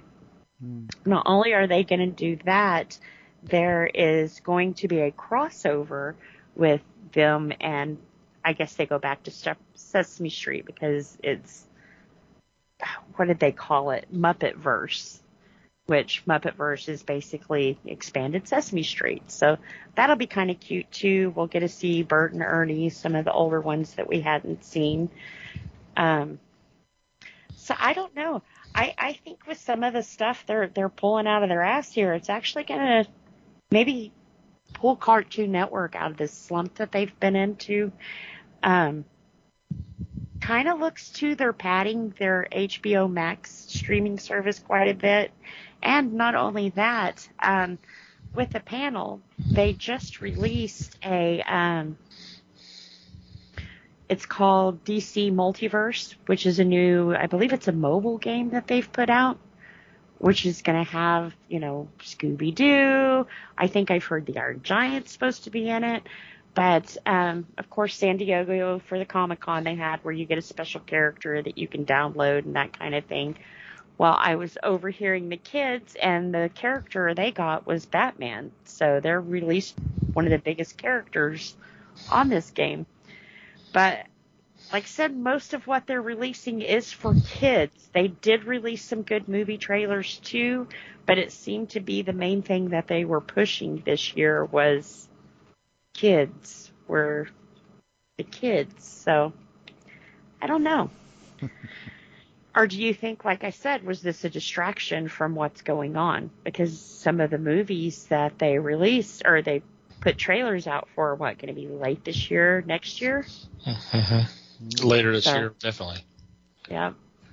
They might be trying to fill the gaps, but hey. Yeah.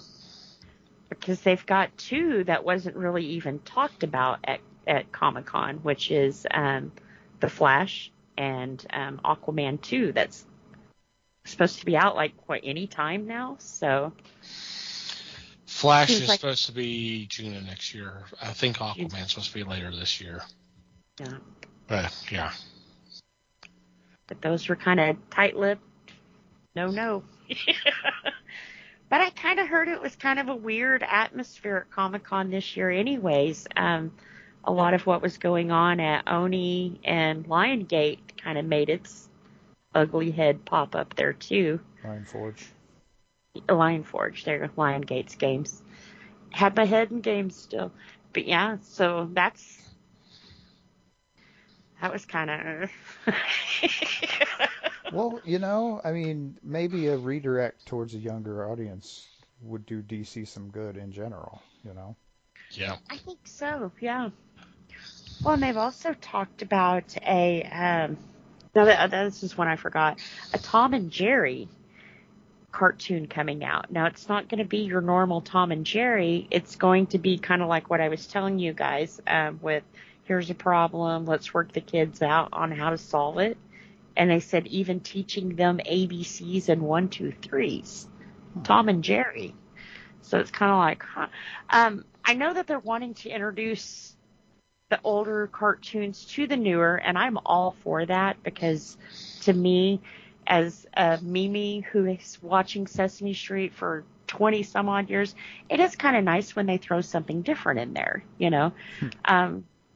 I know with all of the big fuss that was made over Looney Tunes with the violence and stuff, and, I told you can't watch Tom and Jerry on the kids' part of HBO, only on the adults' part.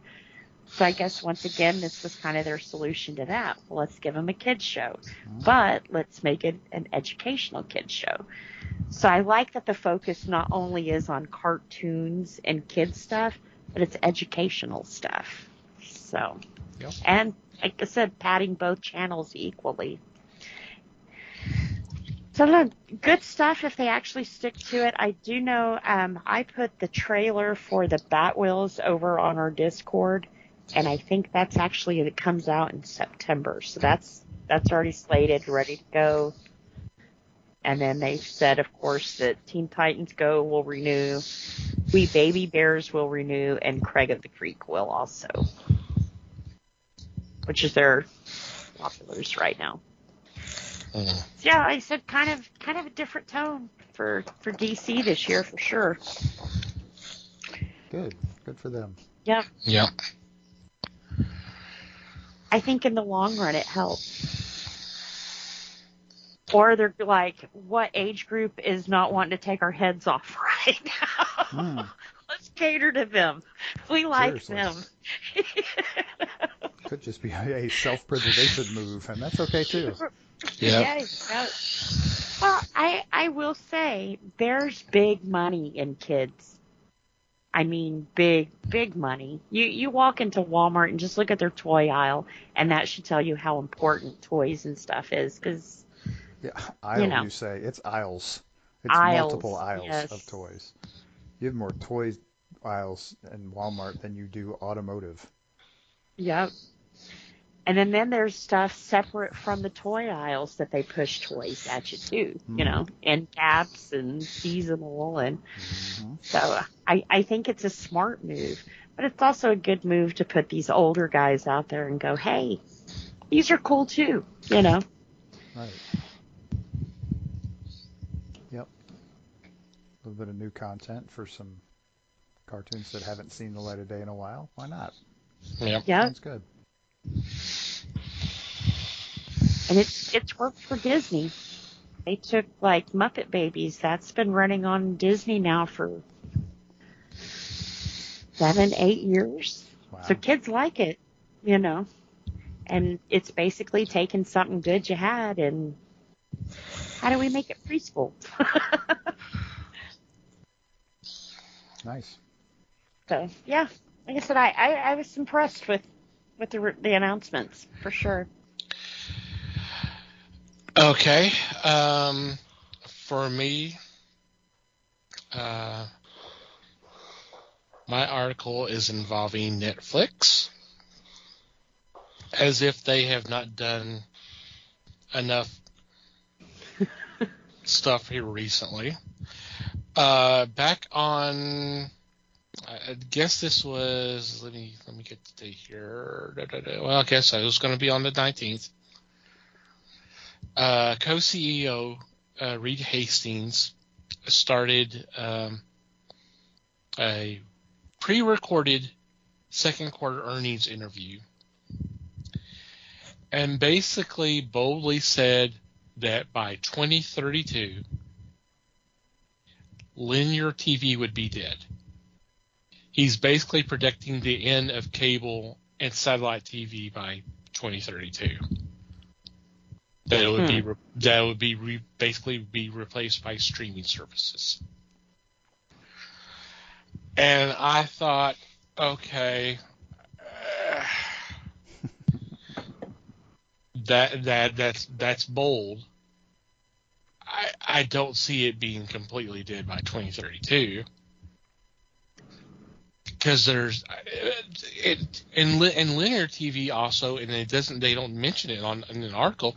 It mentioned that includes regular TV, and I don't see regular TV going away because there's people who cannot or will not move over to streaming services.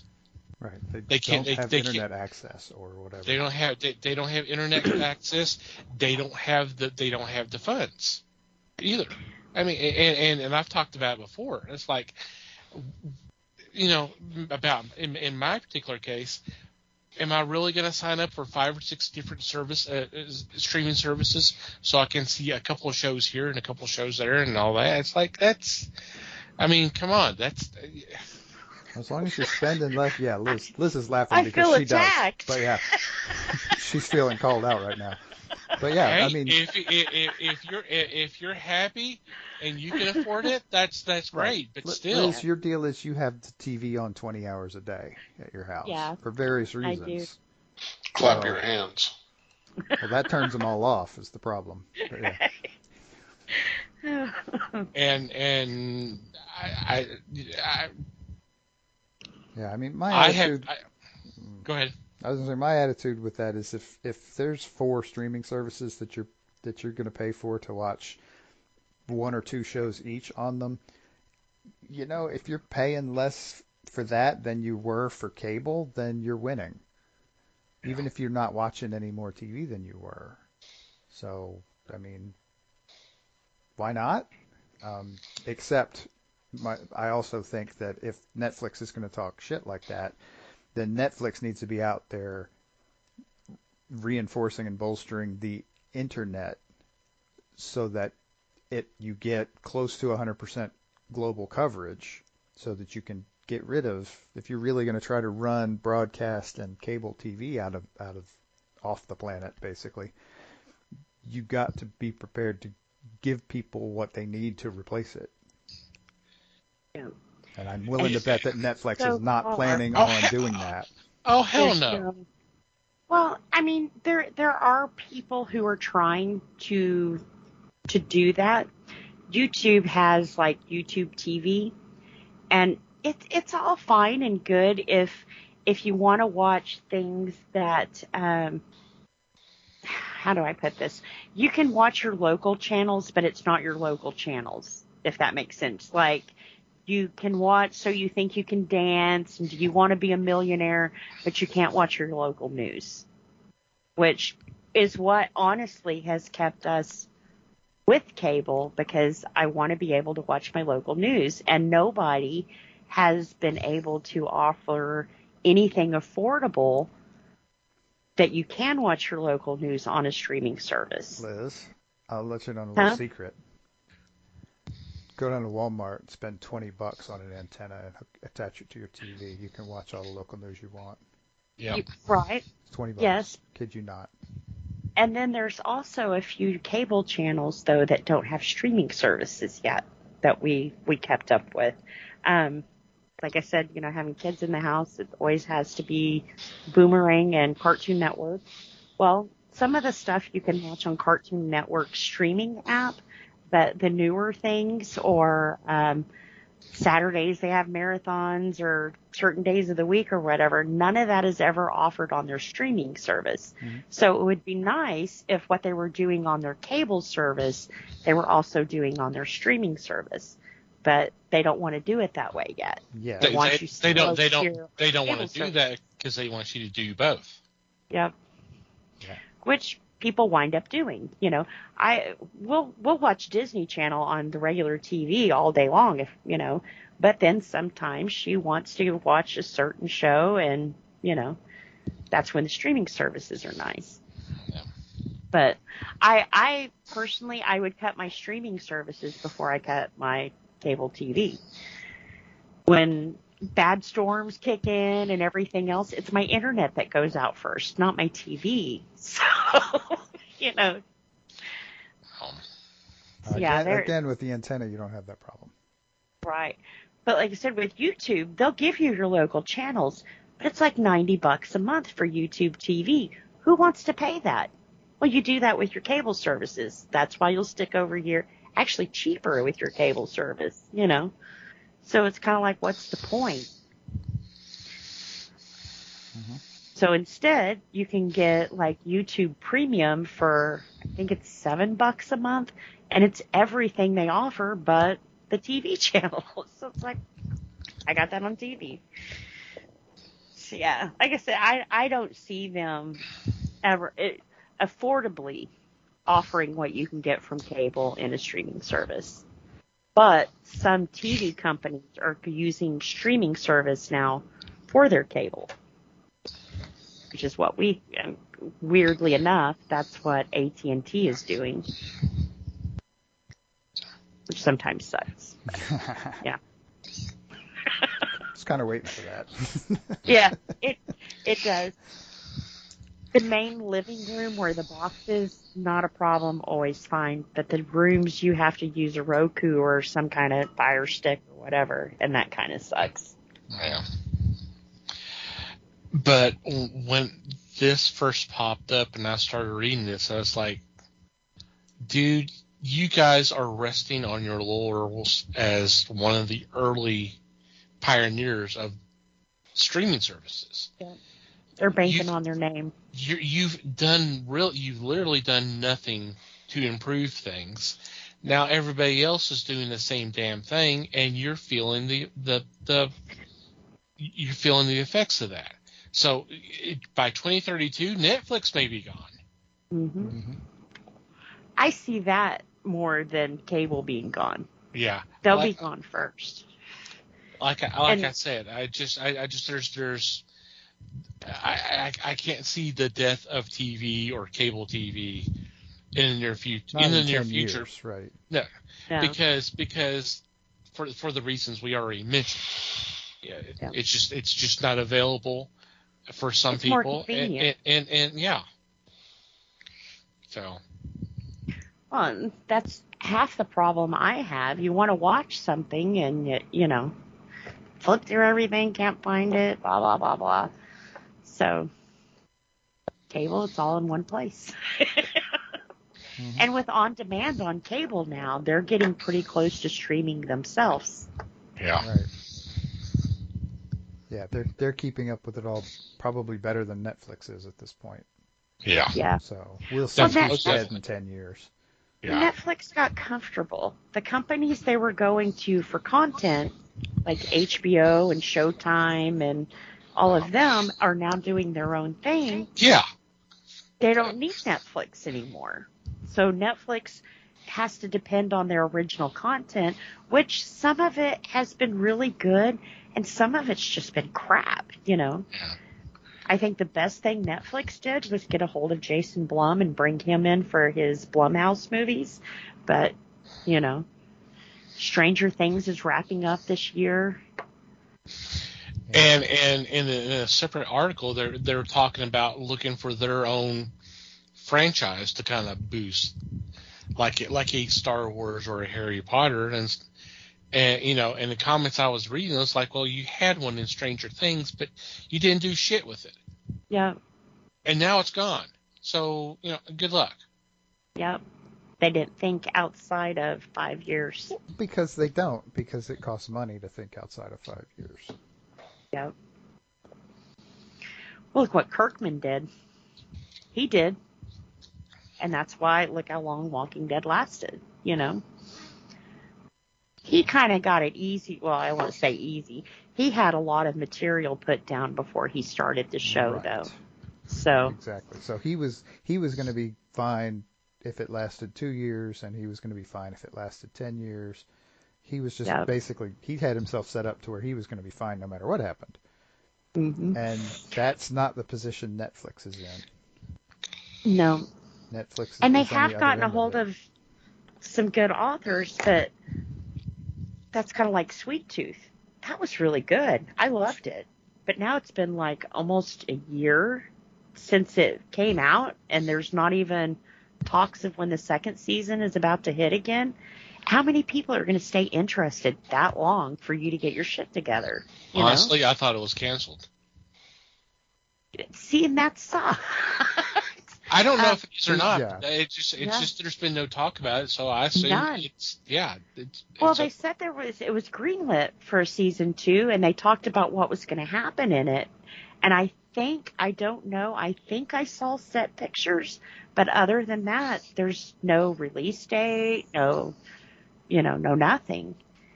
Then they also did that with Shadow and Bone, another one, great book. Put together a great little series. I think they did week-to-week episodes, which was one of the first times they had done that. And no talk of season 2. They said season 2 is coming, but once again, we're almost a year out, if not longer, and it's kind of like, when? You lose your audience, give them something good and have it lined up. Disney's falling into the same thing with Mandalorian. It's almost been 2 years since we've had anything new from that. How long do you want me to keep hanging? Well, it's because they have all these other shows. Because you just had Boba Fett, Obi-Wan just finished up, and now we're going to have Andor here in just a few weeks. I wasn't interested in any of that. And then Netflix started this $3 per home. What the hell is that? That's going to lose them a lot of subscribers too. Watch Obi-Wan. Watch Obi. Watch Obi. According to this article I just pulled up, and this was actually this was published about a month ago. It says, will there be a season 2 of Sweet Tooth? It says, as of July 29th, 2021, we officially know that Sweet Tooth season 2 is in the works. As of a year ago. A year ago. Yep. That's the most recent information on it.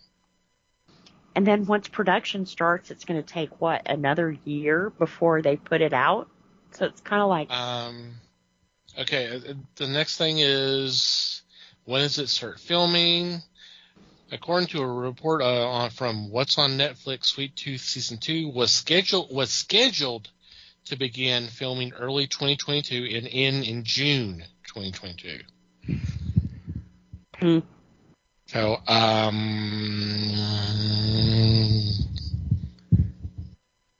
it looks like they're... I don't know. Yeah, So it looks like there's been some filming. As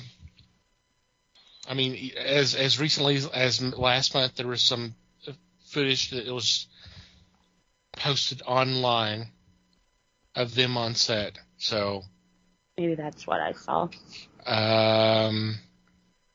So maybe early next year. I mean, that's what this article is kind of. See, he's talking about the theorizing. death of cable. Tell me what cable show on cable network TV that would have been able to put out a show and wait almost 2 years for season 2 to come out and still make it on cable TV. They won it.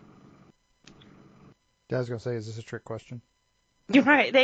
You can't do things that way.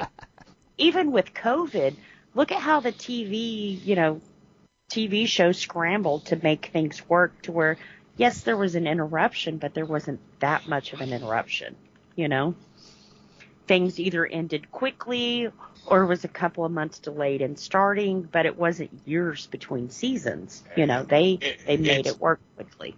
It's got to make you think that there's something more going on, that it's just not being discussed. Yeah. And it's none of our business, but I mean like you're right. I mean that's the service to the fans of the show. And in the comic book from the where the show came from, that we're going to dangle you around and not give you any information about what's going on. Yeah. I mean, a video a month ago, with them on set. Okay, well, they're filming. Okay, that's still not saying anything. They're filming. Okay. Yep. Right, Something's coming at some point. When it's finally released, I bet you anything, there won't be anything but maybe a Twitter post. Oh, hey, by the way, season 2 of Sweet Tooth. They won't pump it up. They won't build it up. And so half the people, if you don't see that one tweet, you won't even know the show you've been waiting for 2 years is back on. Because who's going to keep checking, you know? Yeah, I got burnt out on Netflix. They've got too many pokers in the fire to where nothing's getting done. You need to take your good stuff, your good numbers, and concentrate on that. Forget all this other bullshit. Get back on your feet, and then think about the bullshit again. You know, there doesn't seem to be a game plan, which seems to be happening a lot with a lot of these corporations right now. And that's not COVID related. That's just business. That's just them being idiots. Mm-hmm. It's like, okay, y'all really need to decide which direction you want to go and go, how do we get there? Okay, that's how we get there. How do we make that happen? You know, and go from there. I mean, look, I'm not a freaking business mogul or anything like that, but that's freaking common sense.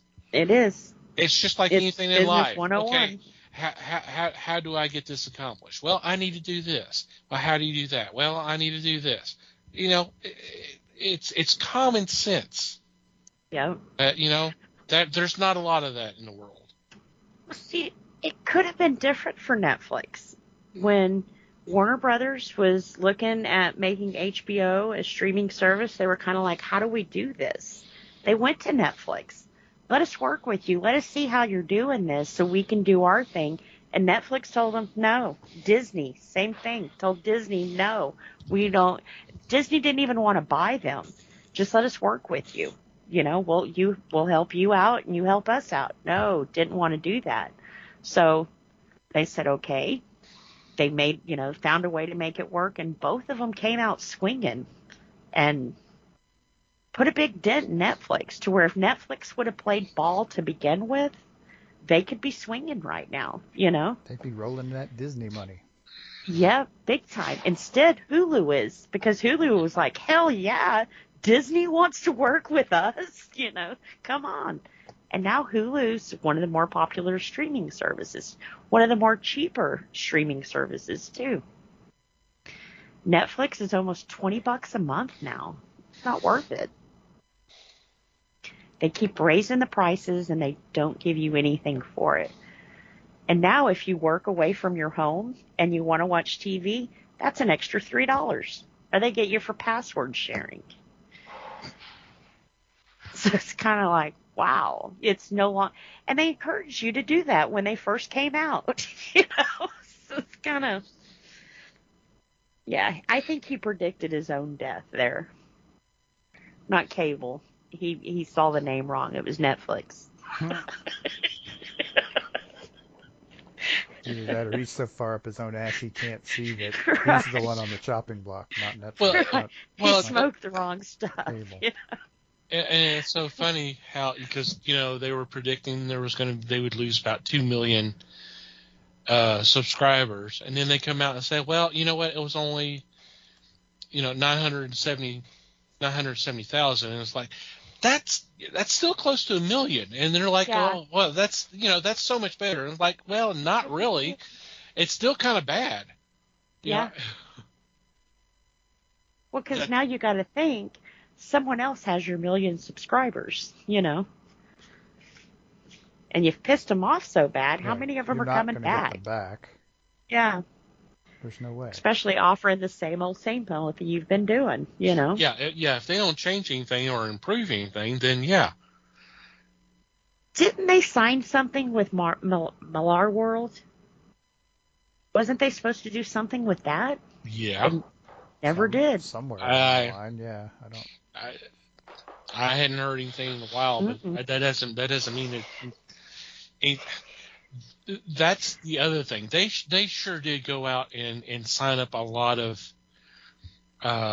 like development deals to do stuff, and then now they're turning around and canceling a lot of them. I mean, running out of money. A few weeks back I talked about the thing with Meghan Markle, that they canceled that deal, and but that was the latest in a long line of those. Well, you know what? We're not gonna go forward with this. And it's like, it's once again, it's that not thinking.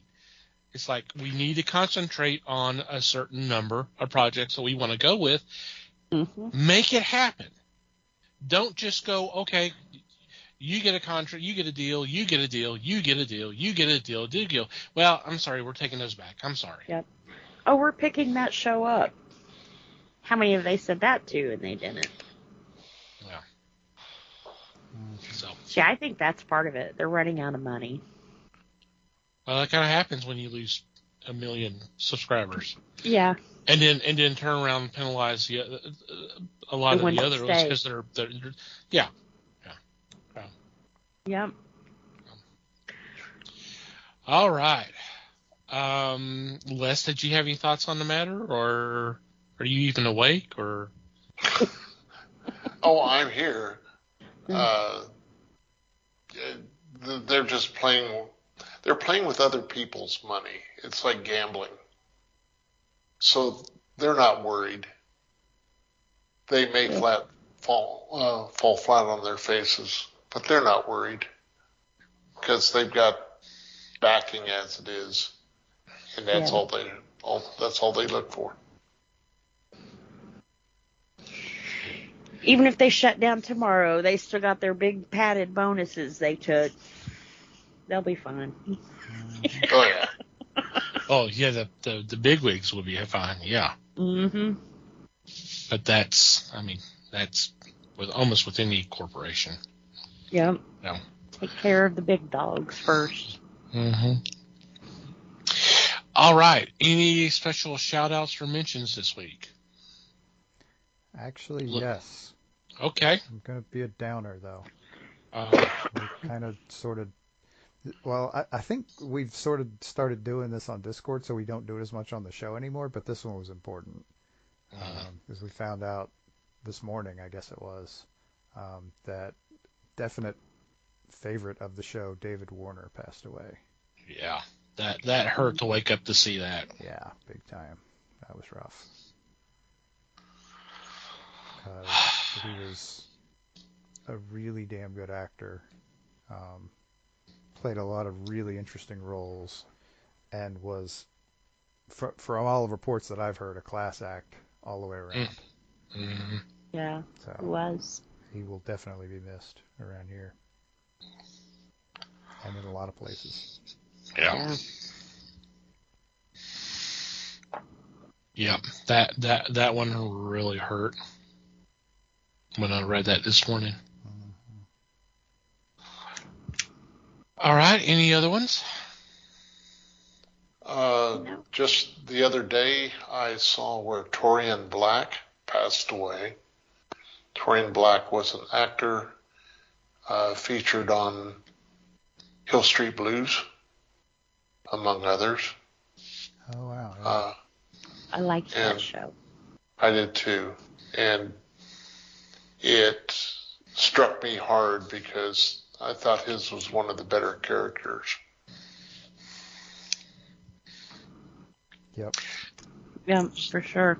You know, I never watched that show when it was on, and Wow. and I didn't watch it on the repeats. I would love to watch it, but I don't see it anywhere unless it's on one of the streaming services. And I was like, that's got to be one that's available somewhere. It's probably one of the not older streaming, but that plays the older streaming services. Well, I'm sure something like Tubi may have a few seasons or something like that. Yeah, I think you're right there. But that was a strong television show. Well, it's available on Apple TV, Vudu, and Amazon Prime, and Google Play for $1.99. episode. Yeah.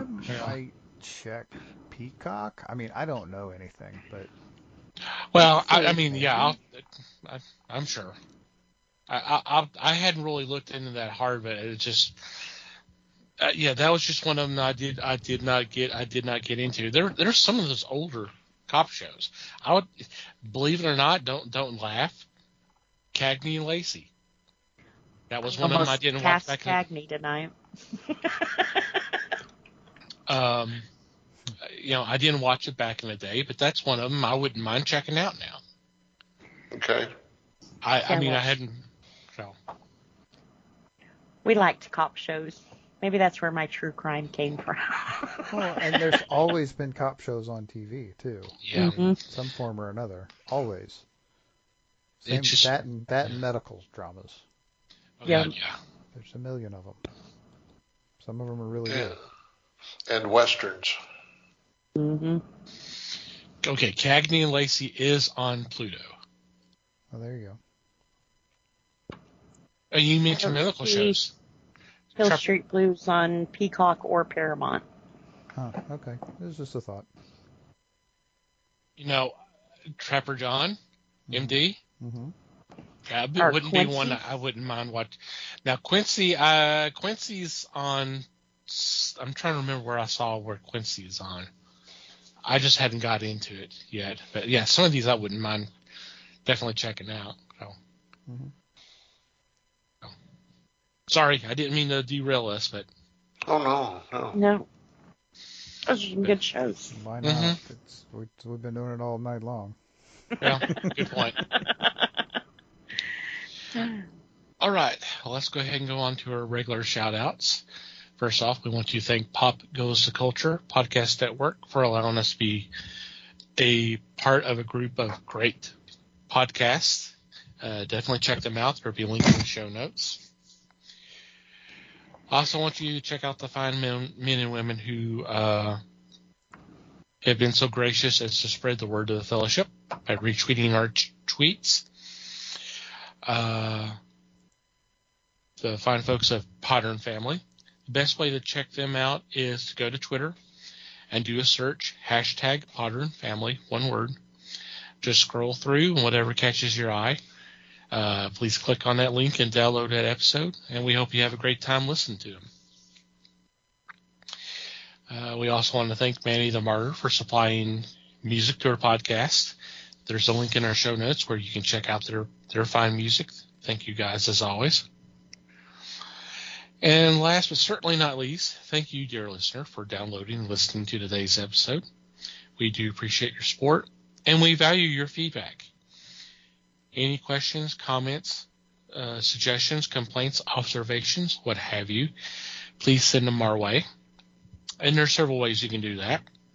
Our email address is email@thefellowshipofthegeeks.net. Or you can go to the website and go to the About Us page, and there's a contact form that you can fill out. We do have a section in our Discord that's specifically for feedback, so you can post anything there that you like. Well, within reason, of course. Social media, we're on Facebook, The Fellowship of the Geeks. Instagram, we're at Fellowship Geeks. That is also the name of our Twitter account. If you like to follow our personal Twitter accounts, Mike can be found at Mikey Geek. Liz can be found at LN_Geek. Les may or may not be found at Fake Les Webster. And I can be found at Tom TC Geek. And from wherever you download our episodes, if you would be so kind as to rate and review our show, that would be greatly appreciated. Anything else before we say goodbye? Just thanks, everybody. Yeah. Thanks, everybody. Appreciate you listening. Thanks for listening, everybody. We do appreciate your support as always. Until next time, geek on, my friends.